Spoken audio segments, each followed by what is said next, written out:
നമ്മുടെ യുവത്വം നിലനിർത്തുന്നതിന് വേണ്ടിയിട്ട് നമ്മുടെ ശരീരത്തിന് ഏറ്റവും അത്യാവശ്യമായിട്ട് വേണ്ട 5 വൈറ്റമിൻസിനെ പറ്റിയിട്ടാണ് ഇന്ന് ഞാൻ നിങ്ങളുമായിട്ട് സംസാരിക്കുന്നത്.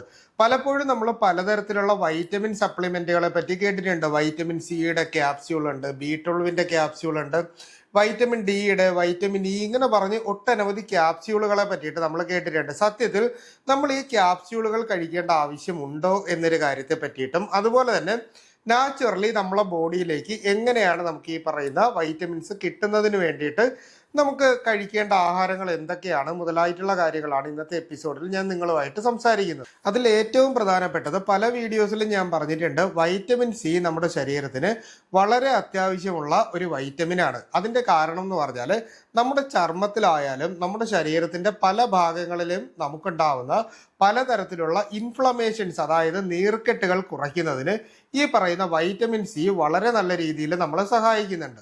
വൈറ്റമിൻ സിയുടെ കൃത്യമായിട്ടുള്ള ഉപയോഗം, അല്ലെങ്കിൽ വൈറ്റമിൻ സി കൃത്യമായിട്ട് നമ്മുടെ ശരീരത്തിൽ കിട്ടിക്കഴിഞ്ഞാൽ നമ്മുടെ ശരീരത്തിൽ കൊളാജന്റെ പ്രിപ്പറേഷൻ കുറച്ചുകൂടി ബെറ്റർ ആവുകയും നമ്മുടെ സ്കിന്നിൻ്റെ അകത്തേക്ക് വേണ്ട കൊളാജൻ കൃത്യമായിട്ട് കിട്ടിക്കഴിയുമ്പോൾ സ്കിന്നിൻ്റെ ഇലാസ്റ്റിസിറ്റി മെയിൻറ്റെയിൻ ചെയ്യുന്നതിനും സ്കിന്നിന് ഒരു തിളക്കം അല്ലെങ്കിൽ ഒരു ഗ്ലോ ഉണ്ടാകുന്നതിനും വേണ്ടിയിട്ട് ഈ പറയുന്ന രീതിയിൽ നമുക്ക് ഈ വൈറ്റമിൻ സി സഹായിക്കുന്നുണ്ട്. ഇതിനു വേണ്ടിയിട്ട് ഏറ്റവും കൂടുതൽ നമ്മൾ സഹായിക്കുന്നത് സിട്രസ് ഫ്രൂട്ട്സുകളാണ്. അതായത് നാരങ്ങ, മുസാമ്പി, ഓറഞ്ച് മുതലായിട്ടുള്ള പുളിപ്പ് രസമുള്ള പഴവർഗ്ഗങ്ങൾ നമ്മൾ കഴിക്കുന്നത്, അതായത് ചെറിയ അളവിൽ പതിവായിട്ട് ഒരു പ്രത്യേക ക്വാണ്ടിറ്റിയിൽ നമ്മൾ 1/2 കപ്പോ ആ ഒരു രീതിയിൽ നമ്മൾ കഴിച്ചു കഴിഞ്ഞാൽ വൈറ്റമിൻ സി നന്നായിട്ട് കിട്ടാനും ഈ പറയുന്ന രീതിയിലുള്ള പ്രശ്നങ്ങൾ മാറുന്നതിന് വേണ്ടിയിട്ടും ഇൻഫ്ലമേഷൻ കുറഞ്ഞു നിൽക്കുന്നതിന് സഹായിക്കും.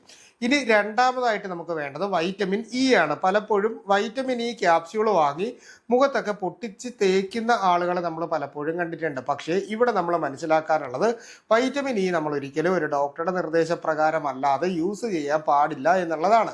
എന്നാൽ വൈറ്റമിൻ ഇ നാച്ചുറലി നമ്മുടെ ബോഡിയിലേക്ക് കിട്ടിക്കഴിഞ്ഞാൽ നമ്മുടെ സ്കിന്നിന് വളരെ നല്ല രീതിയിൽ ഒരു ഹെൽത്ത് മെയിൻറ്റെയിൻ ചെയ്യാനും നമ്മുടെ ഹെയർ ഗ്രോത്ത് ഇംപ്രൂവ് ചെയ്യുന്നതിന് വേണ്ടിയിട്ടും, അതുപോലെ തന്നെ നമ്മുടെ സ്കിന്നിൽ ഉണ്ടാവുന്ന പലതരത്തിലുള്ള പാടുകളും അതുപോലെ തന്നെ ചുളിച്ചിലുകൾ, അതായത് ചുളിവുകൾ പോലെ വരുന്നതും, അതുപോലെ തന്നെ നമുക്കുണ്ടാവുന്ന ഈ ഒരു കരിവാളിപ്പ് എന്ന് പറയില്ല, അപ്പോൾ ആ കരിവാളിപ്പ് പോലുള്ള പ്രശ്നങ്ങൾ മാറുന്നതിനുമൊക്കെ ഇത് സഹായിക്കുന്നുണ്ട്. അപ്പോൾ ഇതിന് ഏറ്റവും നന്നായിട്ട് സഹായിക്കുന്നത്, നമ്മൾ ഇപ്പോൾ മധുരക്കിഴങ്ങ് കഴിക്കുന്നതും, ബദാം കഴിക്കുക, വാൾനട്ട് കഴിക്കുക, കാഷ്യൂനട്ട് കഴിക്കുക, അതായത് നട്ട്സ് വിഭാഗങ്ങളിൽപ്പെട്ട ഏത് തരത്തിലുള്ള നട്ട്സുകൾ നമ്മൾ കഴിച്ചു കഴിഞ്ഞാലും ഈ പറയുന്ന വൈറ്റമിൻ ഇ നമ്മുടെ ശരീരത്തിൻ്റെ അകത്തേക്ക് കിട്ടും. ഇനി അടുത്തതായിട്ട് നമുക്ക് വേണ്ടത് വൈറ്റമിൻ എ ആണ്. വൈറ്റമിൻ എയുടെ ഏറ്റവും മികച്ച പ്രവർത്തനം നടക്കുന്നത് നമ്മുടെ കണ്ണുകളുടെ ആരോഗ്യത്തിനാണ്.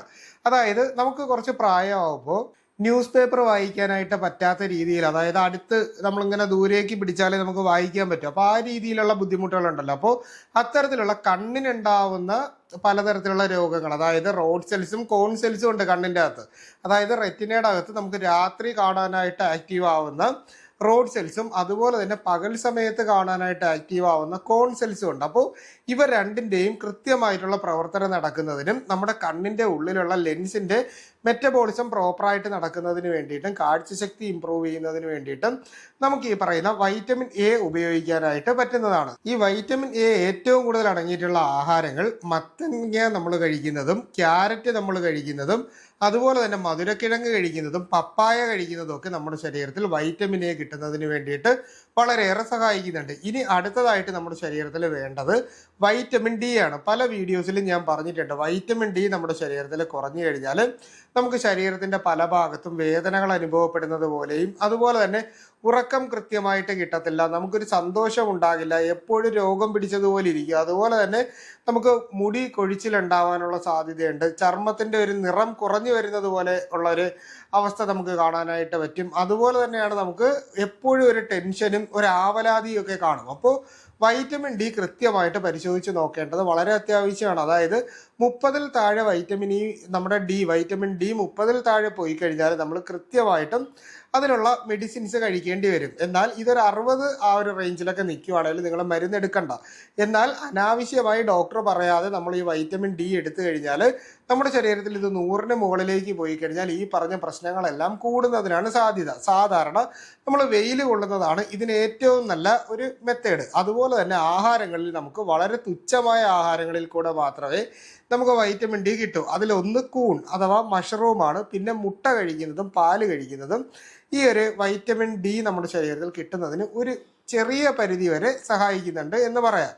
അടുത്തതായിട്ട് വൈറ്റമിൻ B12 അതുപോലെ തന്നെ വൈറ്റമിൻ B3 ആണ്. ഇത് രണ്ടും നമ്മുടെ ശരീരത്തിൻ്റെ അകത്ത് കൃത്യമായ അളവിൽ കിട്ടുന്നുണ്ടെങ്കിൽ നമ്മുടെ പല്ലുകളുടെ ആരോഗ്യത്തിനും മോണയുടെ ആരോഗ്യത്തിനും വയറിൻ്റെ ആരോഗ്യത്തിനും വളരെ നല്ലതാണ്. അതുപോലെ തന്നെ നമ്മുടെ സ്കിന്നിൻ്റെ ഒരു ഓവറോൾ ഹെൽത്ത് മെയിൻറ്റെയിൻ ചെയ്തുകൊണ്ട് തന്നെ സ്കിന്നിൻ്റെ ചുളിവുകളും അതുപോലെ തന്നെ കറുത്ത പാടുകളും ഒക്കെ മാറുന്നതിനും നമ്മുടെ സ്കിന്ന് കുറച്ചുകൂടി ബ്രൈറ്റ് ആയിട്ട് നിൽക്കുന്നതിന് വേണ്ടിയിട്ടും സ്കിന്നിൻ്റെ യുവത്വം നിലനിർത്തുന്നതിന് വേണ്ടിയിട്ടും ഒക്കെ ഈ പറയുന്ന വൈറ്റമിൻ B12 നമ്മുടെ ശരീരത്തിൽ, അതായത് B12 അതുപോലെ തന്നെ B3 നമ്മുടെ ശരീരത്തിൻ്റെ അകത്ത് വളരെ അത്യാവശ്യമായിട്ടുള്ള ഒന്നാണ്.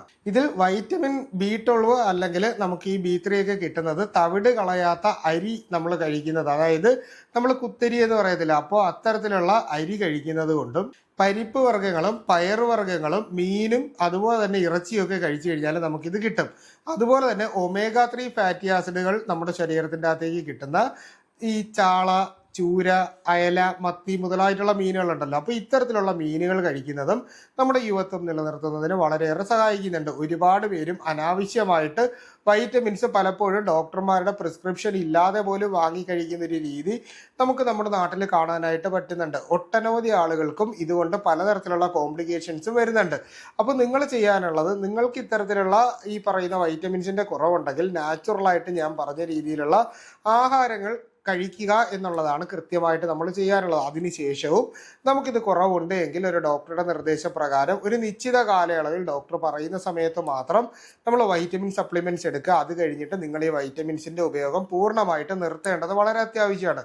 നമ്മുടെ നാട്ടിൽ ഇന്ന് നമ്മൾ ഓൺലൈൻ മാർക്കറ്റുകളിൽ ഒന്ന് നോക്കിക്കഴിഞ്ഞാൽ മതി. നമ്മൾ ഓരോ മരുന്നുകൾ വിൽക്കുന്ന വെബ്സൈറ്റുകളിലും മറ്റുമൊക്കെ നമ്മളൊന്ന് അടിച്ചു നോക്കിയാൽ ഇങ്ങനെ വൈറ്റമിൻസിൻ്റെ ഒരുപാട് തരത്തിലുള്ള കമ്പനീസിൻ്റെ കാര്യങ്ങൾ നമുക്ക് കാണാനായിട്ട് പറ്റും. ഇതിൽ നല്ല കമ്പനി ഏതാണെന്നോ ചീത്ത കമ്പനി ഏതാണെന്നോ ഒന്നും നമ്മൾ അന്വേഷിച്ച് പോലും നോക്കാതെ വിലക്കുറവ് നോക്കിയിട്ട് നമ്മൾ വൈറ്റമിൻസ് വാങ്ങി കഴിക്കാറുണ്ട്. അതും വൈറ്റമിൻ ശരീരത്തിന് എപ്പോഴും നല്ലതാണല്ലോ, അതുകൊണ്ട് ഇത് കഴിക്കുന്നത് കൊണ്ട് പ്രശ്നങ്ങളൊന്നും ഇല്ല എന്ന് ചിന്തിച്ചുകൊണ്ടായിരിക്കും നമ്മൾ വൈറ്റമിൻസിൻ്റെ ക്യാപ്സ്യൂളുകൾ വാങ്ങിയിട്ട് പതിവായിട്ട് കഴിക്കുന്നത്. പക്ഷേ ഇത്തരത്തിൽ കഴിക്കുന്നവർക്ക് ഗുരുതരമായ ആരോഗ്യ പ്രശ്നങ്ങൾ ഉണ്ടാകാനുള്ള സാധ്യതയുണ്ട്. നമ്മുടെ കരളിനെയും അതുപോലെ തന്നെ കിഡ്നിയെയും ആന്തരിക അവയവങ്ങളെയും അമിതമായിട്ടുള്ള വൈറ്റമിൻ സപ്ലിമെൻറ്റുകൾ എത്തിക്കഴിഞ്ഞാൽ പ്രതികൂലമായിട്ട് ബാധിക്കുന്ന ഒരു രീതിയിലേക്ക് പോകും. അതായത് ഇപ്പോൾ സിമ്പിളായിട്ടൊരു എക്സാമ്പിൾ പറഞ്ഞാൽ വൈറ്റമിൻ ഡിക്ക് കുറവിന് ഒരു ഡോക്ടർ നിങ്ങൾക്കൊരു മരുന്ന് പറഞ്ഞു തന്നിട്ടുണ്ട്. ആ മരുന്ന് നിങ്ങൾ കഴിച്ചുകൊണ്ടിരുന്ന് അത് നോർമൽ ആയതിനു ശേഷവും ഡോക്ടറുടെ നിർദ്ദേശപ്രകാരം അല്ലാതെ നിങ്ങൾ ഈ മരുന്ന് കഴിക്കുകയാണെങ്കിൽ